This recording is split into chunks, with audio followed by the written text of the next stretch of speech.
طب يا صاحبي انا جاهز، انت جاهز؟ انا جاهز. طب انت هتسمعني ايه بقى يا صاحبي ولا تقول ايه؟ بص يا اخويا شيكو، انا جاي ولا معايا كلمات ولا الحان ولا اي حاجه، عاوز اسجل في العرض.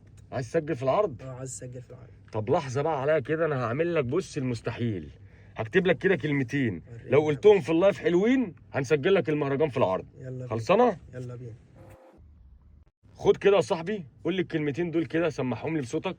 الصحاب حاقدين وقلوبهم سودا، مفيش اصيل يسن الجميل والخيانه موضه. بس هو ده اللي انا عايزه. اجهز بقى معايا يا فنان عشان اكمل لك بقيه الاغنيه ونسجلها دلوقتي. يلا بينا. جاهز؟ جاهز يا باشا. خد يا فنان كده، يلا بقى على الصاروخ بقى يا فنان، واركب الصاروخ يلا. يلا بينا. جاهز؟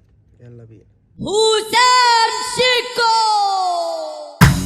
الصحاب حاقدين وقلوبهم سودا، مفيش اصيل يسن الجميل والخيانه موضه.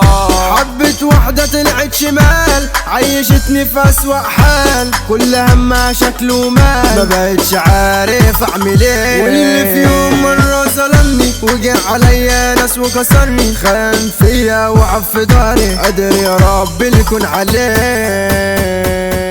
ايه رايك يا صاحبي بامانه؟ موت الموت الموت اقسم بالله. يعني كلمات وكل حاجه حضرت في ثانيه الا ثانيه. كل حاجه. ايه رايك بقى في برنس الشغل؟ اقسم بالله. بامانه. اقسم بالله برنس. طب انا بقى عايز اسالك سؤال بعد اذنك. بص يا صاحبي، دلوقتي لو اي حد عايز يحجز ميعاد ويجي يسجل في العرض زي ما انت كده سجلت في العرض وجيت ركبت الصاروخ، يعمل يا ايه؟ باشا الرقم هيلاقيه هنا عندي ايدي. يعني انت بتتواصلوا على الواتساب على هنا؟ الواتساب من هنا. هنا؟ عايز يسجل في العرض يخش على الرقم الواتساب اللي عليه هنا وبيردوا عليا يا فنان؟ وهيرد عليه طبعا. محدش بيتنك على حد يعني؟ يا عم كله هنا بالحب. بالحب ها؟ بالحب يا باشا. اخواتي والله حبيبي يا نجم مصر، نورت الدنيا. حبيبي. تعالى نشرب اي حاجه بره كده يلا بينا. عشان نيجي نكمل الاغنيه بتاعتك بقى. ماشي. خلصانه؟